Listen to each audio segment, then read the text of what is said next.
Yung iba na ayaw ng fogs kasi hindi nga makikita yung ano, but personally mas gusto ko yung may fogs. Grabe no, laki ng kamay. So ito yung tinatawag na Golden Bridge dito nga sa Danang.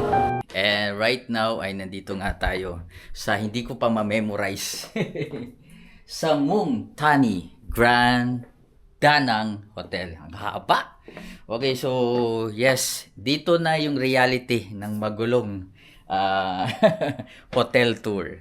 Okay, so ang maganda dito sa aming ano guys, makikita mo talaga yung mga different skyscrapers, no, dito nga sa Danang, Vietnam. Makikita natin. Okay naman siya, no.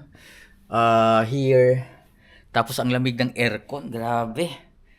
Super, no? Maganda yung aircon. Although medyo luma-luma na siya, pero medyo malaki kasi yung horsepower niya, kaya carry niya. Okay, so right now, maglakad-lakad muna tayo. So meron lang akong bibilhin guys, kaso hindi ko alam kung kung meron bang open ngayon na tindahan.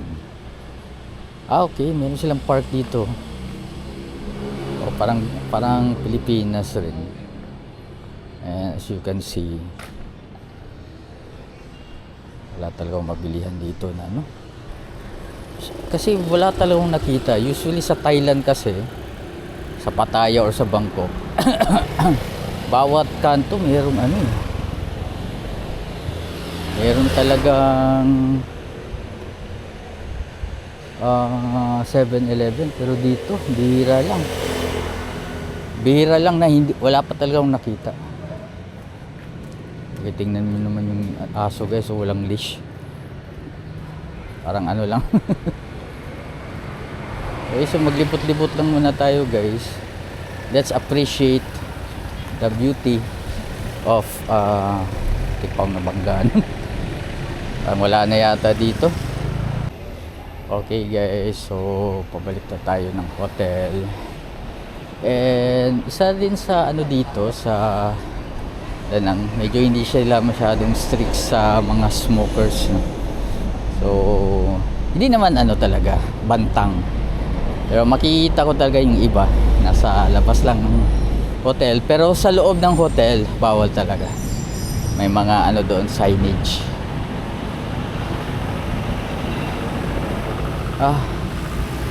Wala talagang nakita 7-Eleven kahit nandito na ako.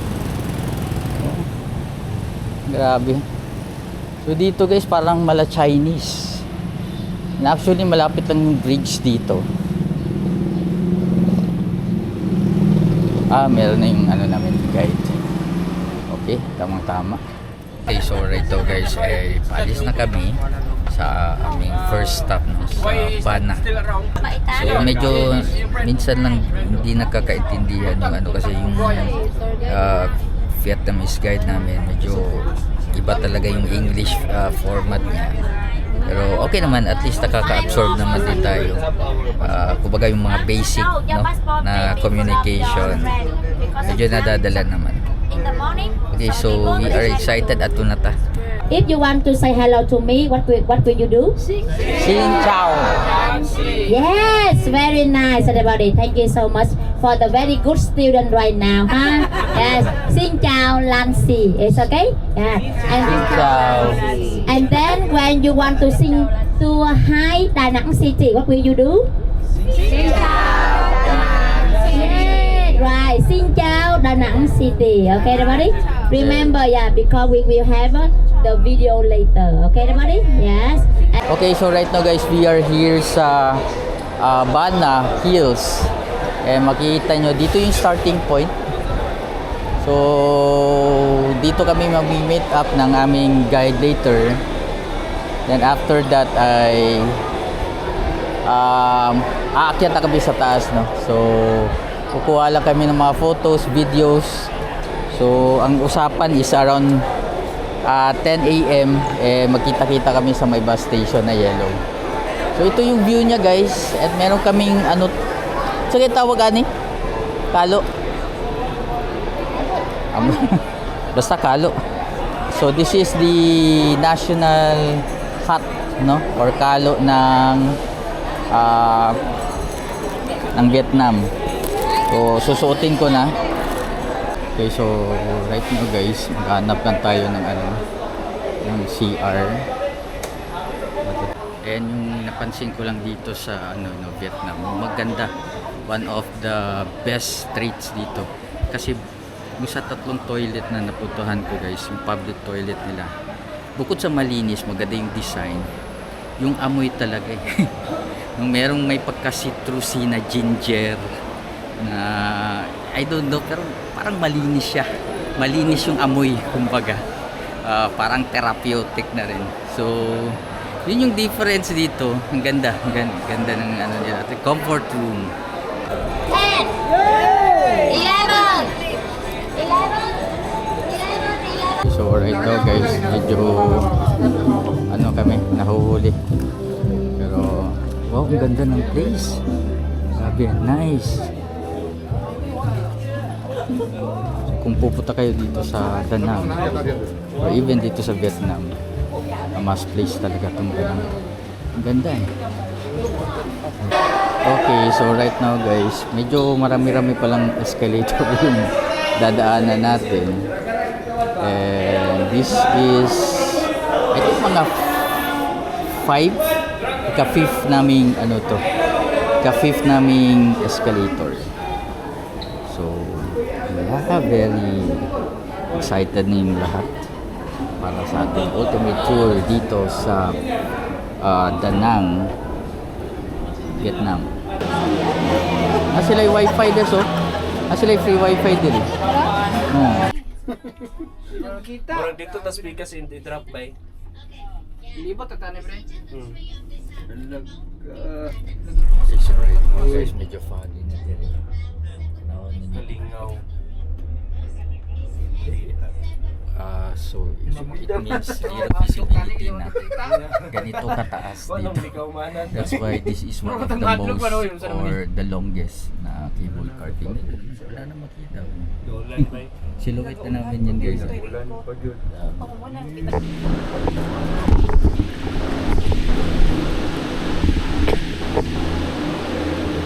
Okay guys, so siguro it took us 20 minutes siguro, 22 minutes bago kami nakaano sa isang drop point. Okay, as you can see guys, grabe ang fogs dito. Wala buti na lang makikita pa rin natin yung yung mga statue. And to be fair, mas merong iba na ayaw ng fogs kasi hindi nga makikita yung but personally mas gusto ko yung may fogs. Kasi nga bihira lang naman tayo makakita ng fogs. Especially sa Davao, parang sa Buda, sa may Highland sa Turil. Yun lang naman. Pero dito ay grabe, unlimited talaga na fogs. So I guess dito kami kakain sa may Quang Trong Nhat Thuk. So makikita natin dito yung mga different food hall, mga pagkain. Basically makikita ang sasarap nilang mag-present, parang Davao rin naman, pero yun nga lang mas maganda dito. And yun, saan kaya ito papunta? Okay, so right now guys, may experience natin ang 4-season buffet, eat all you can unlimited dito sa Ban Vietnam, Xin chào. Okay, ginaguide naman ito. Paubos po. Sabi na po mauna. Grabe. Ito lang yung klaseng elevator guys na escalator na nakakapagod. Sa sobrang mga 8 times na siguro na mo na escalator. Grabe po niyo. 8 times na escalator. Ikapoy namin. Saan na lang kaya kung bakla yun pa. Kami na nag-give up. Give up ani. To be fair, nice man pud maglakaw-lakaw dire Pero kung limit na pud inyong time, murag isa ra pud ayo. Murag sayang jud inyong oras. But possible naman siya pwede bakla yun. Okay, ano daw? So this is the 4 season by Sunward na buffet, So nag-check dati to ano yung kanilang mga foods dito. And tingnan nyo naman gaano kadami yung table and chairs nila dito. Ang daming ano, ang daming bakante pa. So, ang pasabutan ni guys, murag guwapa to ang sa dire. Sa ito, Xin Chao. Xin Chao. Xin Chao. Tama ba to? Xin Chao. Murag na mo murag ipaunsa nimo, murag na kay sipon ba? Xin Chao. Parang nga to. Hello, Xin Chao. Thank you so much. Enjoy the meal. Thank you. Asa ta? So, ginagay tayo guys kung saan tayo paupuin. I think nahanap tayo ng table chairs good for two. So, ang layo ha.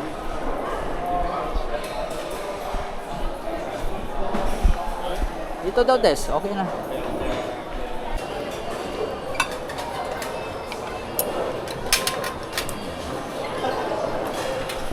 So, dito guys, may option kayo kung anong, meron silang mga sauce, ang dami nilang sauce dito. Legit na legit. My favorite. Ay.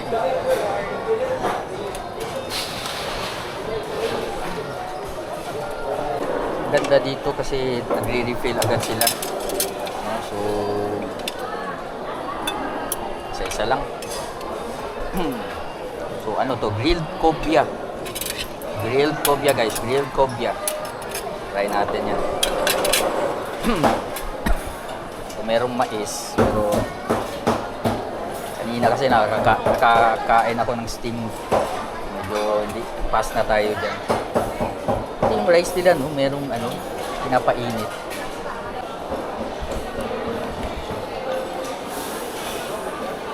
Para na akong magsasaka dito. Kasi kinuha ko na yung jacket kasi dito guys, isa may baba banda and medyo enclosed kasi siya. So medyo igang-igang na siya, no? Unlike doon sa may itaas talaga, malamig doon. And sa labas. At dito medyo igang siya. So check na lang natin. So maato namin sa taas guys, kay dito may makita sa tour. After 1 hour, so I'm so excited kay naanap po mi spot na atuhon and syempre actually wala na ako nakita, ang pagkabalo na ko Banal Hills lang, pero yung second o third stop wala jud ko idea. So I'm so excited ato na nato. Okay, so right now guys, meron kaming nakita dito na para siyang sa France, no? Na klase ng structure. And grabe, super foggy talaga dito. Tingnan nyo naman guys. Wala na akong makita. So it's around 1:10, 1:05. So kailangan naming bumalik, no, sa location. Medyo nakaka-lurky talaga. Ay grabe, ang ganda dito guys. Tapos pinigyan tayo ng Banal Hills ng ganito kaganda na foggy. Talagang nakakaantig, no, sa heart because di ba bihira lang naman to. Usually kasi nakikita natin sa mga social media yung yung walang fogs, di ba? O kung meron man kakaunti lang, pero ito talaga ultimate na fogs. Ay grabe, solid solid. And yung nagustuhan ko talaga, actually this is one of my top 5 na napuntahan ko talaga ng lugar. To be fair, ang ganda talaga ng place. It's so magical. It's so iba talaga. Meron siyang tatak talaga sa puso kapag nakapunta ka dito. I don't know if hindi pa naman ako nakapunta ng Europe. Baka naano lang ako. Baka because parang first timer or something. But iba talaga, no? I really enjoy. Actually 1 hour lang yung tulog ko ngayon, pero grabe active na active ako. Parang nakatulog lang ako ng 8 hours. Ganon ka-powerful yung lugar na to, no? Very ano siya, parang meditation na place. Okay, so right to guys, sasakay na naman tayo uli ng park. Papunta naman ng ng Golden Bridge, no? Akala ko tapos na to. Meron pa palang part 2. Ayun ako. So, ito medyo iba to, parang uniform yung color nila. Sunward Banal Hills. So, again, 10-10. So, dapat, ikaw na una. dapat pabilisan. Kasi kung mahuli ka,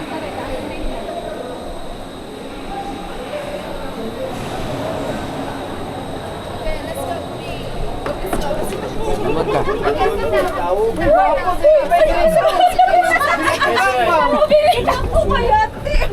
Yati ang mga senior nagbawa sa building.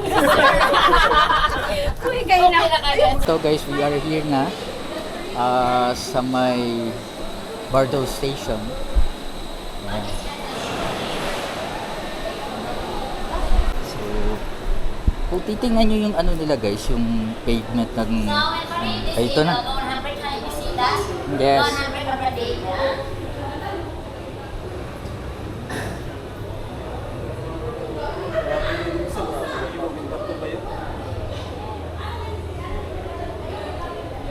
Okay, so makikita natin yung hand. Grabe, no? Laki ng kamay. So, ito yung tinatawag na Golden Bridge.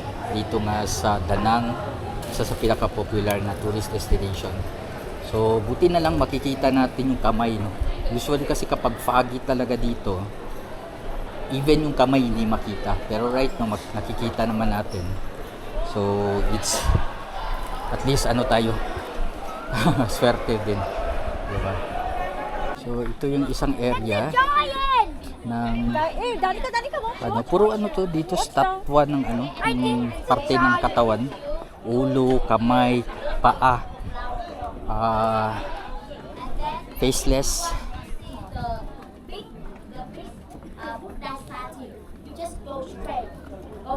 Okay. Again guys, this is a very nice place. 2-in-1. Meron kang European, meron ka pang Athens. Europe din naman ang Athens, pero at least dalawang spot nila. Meron silang Golden Bridge. Ay nako. Nasi ko yung mapalitan dere. Nagsilos sa jud ko ano nila ba. Lagot ta jud ko ba. Taga-usa jud diri ba na agud ba. Okay, so right now guys ay nakabalik na kami dito sa aming meet up point. Grabe, ulan, foggy, ang lamig.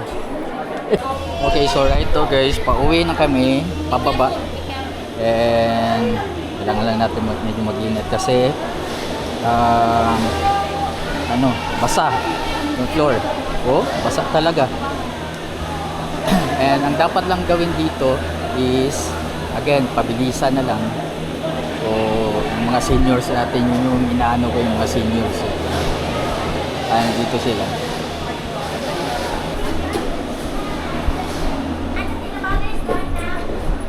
Follow me. Yes. Follow the leader. Okay, come here, please. Everybody, come here, please. Be careful. Kuha ang cellphone. Hey, yabo. Okay, so right now guys, papunta na kami sa second stop namin. Pero yung second stop is para mga pag-souvenirs. So, review ko dito guys. Grabe, 100% kailangan nyo talaga puntahan to. Definitely one of my most memorable experience. No? Hindi sa buong travel experience ko. Grabe, ang ganda dito guys. Meron kasing ibang variation eh. Dito sa baba, maganda rin. Pero ano lang, tama lang. Pero habang papunta ka ng pataas, hanggang sa pataas talaga. Tapos sa middle, doon na eh. Parang iba-iba kasi. Eh, mahirap i-explain. Kumbaga iba-iba yung makikita mo. And ang ganda rin ng fogs.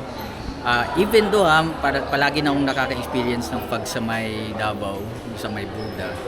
Pero iba talaga dito. Ang ganda ng place. And kailangan nyo na talaga puntahan dito sa Bana Hills, dito na sa Danang, Vietnam. Okay, so thank you guys. Pupunta na namin yung next stop natin. Salamat. This is Kokoy of Laging Davao. Ha? Okay. Bye-bye. And to be fair guys, yung mga Vietnamese na very accommodating talaga sila. And very smiling mga tao. Very ano talaga sila. Alam na nila kung ano yung gagawin nila para sa mga turista.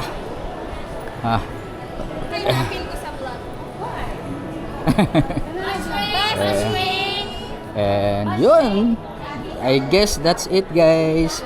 So, thank you so much sa panonood. This is Coco Vlogging Davao.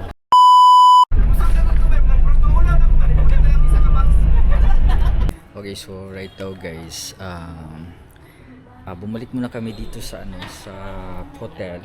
Then after 20 minutes, punta na kami sa may buffet, no? So, grabe, full charge talaga ang aming schedule for today. And ang pupuntahan natin ngayon guys is the ultimate unlimited buffet sa cruise, no? So ito yung ginawa natin sa Thailand, gagawin na naman natin dito sa Da Nang, Vietnam. So I'm so excited, let's go. Okay guys, so kung makikita nyo, maraming mga cruise dito. Parang merong dito na may restaurant, meron ding wala, no? So depende na lang kung ano yung pipiliin nyo. Okay, so right now guys ay nandito na tayo sa loob, no, ng cruise, and makikita nyo maraming mga buses. Ibig sabihin maraming mga turista na ngayon kasi Saturday and Sunday magkakaroon ng show ang Dragon Bridge. So that's the reason kung bakit maraming tao ngayon, kasi gusto nilang makita yon na nasa harap talaga, no? So dito na tayo.